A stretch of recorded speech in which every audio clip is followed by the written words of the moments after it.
এখানে একটা কথা বলি, ফাইজি সাহেব একটু শুনবেন এটা, যে কেউ যদি মাটি দেয় তাহলে 3 খাবল মাটি দিতে হবে। রাসূলুল্লাহ সাল্লাল্লাহু আলাইহি ওয়াসাল্লাম দিয়েছেন, সুনান ইবনে মাজাতে হাদিস আছে যে হাসা সালাসা হাসায়াতিন মিন কেবালে রাসিহি, মাথার দিক থেকে 3 খাবল মাটি দিলেন, 3 খাবল মাটি দিলেন মাথার দিক থেকে।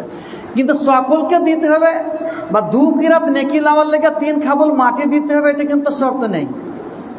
3 খাবল মাটি দিতে হবে, তো 2 কিরাত মাটি নেকি লাওয়ার লেগে 3 কিরাত মানে এই 3 খাবল মাটি দিতে হবে, এটা কিন্তু শর্ত কোনো হাদিস নেই। শর্ত কি আছে?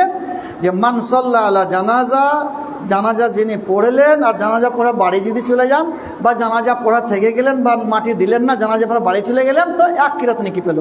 ওমান ইন্তাজারা, ইন্তেজার করলো, হাদিসে শব্দ আসছে, অপেক্ষা করলো, কিংবা ওমান শাহেদাহা, উপস্থিত থাকলো, শাহেদাহা শব্দ শুদ্ধ আছে, উপস্থিত থাকলো, জানাজা পড়ার পর উপস্থিত থাকলো ওখানে, যে হাত্তা তুদফানা, দফন শেষ করা পর্যন্ত, তো ফালাহু কিরাতান, তার জন্য 2 কিরাত। এখানে এটা কথা এলো না যে উপস্থিত থেকে 3 খাবল মাটি দিতে হবে তিনি পেবে। মনে করে অনেক লোক হয়ে গেছে, অর্ধেক লোক দেওয়া হলো আর অনেক উঁচা হয়ে গেছে, আধার থেকে বেশি উঁচা হয়ে গেছে, আর অনেক লোক বাকি আছে এখনো। এবার বাকি লোকগুলা যদি মাটি নাও দেয়, ও বরাবর করে সব শেষ করে দোয়া করে চলে এলো, তো 2 কিরাত নেকি পেয়ে নেবে, হাদিস হিসাবে বুঝতে পারা যাচ্ছে। কিন্তু শর্ত তো হলো যে 3 খাবল দিতেই হবে। ও তো মাটি যত দেওয়ার তো হয়ে গেছে, আধা হয়ে গেছে, তার চেয়ে তো বেশি হয়ে গেছে, অর্ধেক মানুষ দাওয়াতি, তো বাকি সকলকে যে দিতে হবে 3 খাবল করে, এই ধরনের কথা নেই। কিন্তু যারা দিবে ওরা 3 খাবলই দিবে, যারা দিবে মাথার দিক থেকে 3 খাবলই দিবে, এটা ঠিক আছে। কিন্তু সকলকে দিতে হবে 3 খাবল করে। আমার দিদি করছে কিনা, মাটি দিয়ে চলে যাচ্ছে, মাটি এত উচ্চা হয়ে গেল, তারপর হয়তো দিতে আছে নামাইতে আছে, দিতে আছে নামাইতে আছে, এরকম হয়েছে কিনা। এইগুলা করার কোনো প্রয়োজন বুঝতে পারা যায় না হাদিস থেকে।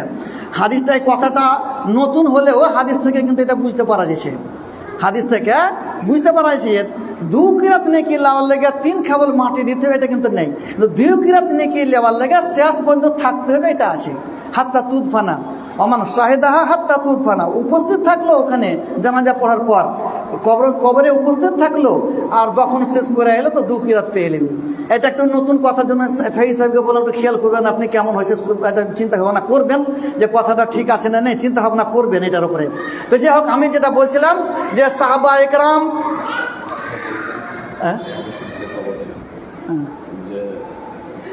মাটি দিয়ে চলে যাচ্ছে, 3 খাবল মাটি দিয়ে চলে গেল, দাফন শেষ থাকলো না, তার কি হবে? হ্যাঁ, এবার দেখেন, এবার হলো কি, ওই যে একটু মনে করে দিলেন, ভালোই হলো, ফাইজি সাহেব মনে করে দিলেন কথাটা, যে দফন শেষ করলেন না, মানে একদম শুরু হলো আর 3 খাবল মাটি দিয়ে চলে গেল। এই যে হাদিসটার নাম হলো না ওমান শাহেদাহা, উপস্থিত থাকা হলো না, উপস্থিত শেষ পর্যন্ত, দফন শেষ পর্যন্ত উপস্থিত থাকলেন না, তো 1 কিরাতই পাবেন, 2 কিরাত পাবেন না। 1 কিরাতের হকদার হলেন আপনি, 2 কিরাতের হকদার না। 2 কিরাতের হকদার ওই হাত্তা তুদফানা, দফন শেষ পর্যন্ত থাকতে হবে। অবশ্য ইমাম নববী এই সম্পর্কে 4টাই বলেছেন, ওর আছে, দরজা আছে। একটা হলো জানাজা পড়ে চলে গেল, তো 1 কিরাতই পেল। এবার জানাজা পড়ার পর কবরে লাশ রেখে দিয়েছে, দেখ পাটাটন দিয়ে দিয়েছে, দিয়ে মাটি শুরু করেছে, মাটি শুরু করার পর চলে গেল মাটি দিয়া, তো ওই 1 কিরাতই পেল। দেখ খানিক উঁচা হয়ে গেছে, মানে শেষ দিকে কেউ গেল, তো ও হয়তো 2 কিরাত পেয়ে নেবে, উনি বলছেন শেষ দিয়ে গেছে তো। আর যদি 2 আটরা করে গেল একবারে, সবচেয়ে উত্তম হলো 2 কিরাত তো পেবিও। এটা উনি লিখেছেন ফতোয়া নবীর মধ্যে। তো যাই হোক, ওই যে মাটি শুরু হলো আর চলেছেন দিয়ে কিনা, ইমাম নবীও এটা এই হাদিস থেকে ইস্তেদলাল করেছেন 1 কিরাতই পেবে। তো যাই হোক, এটা হয়ে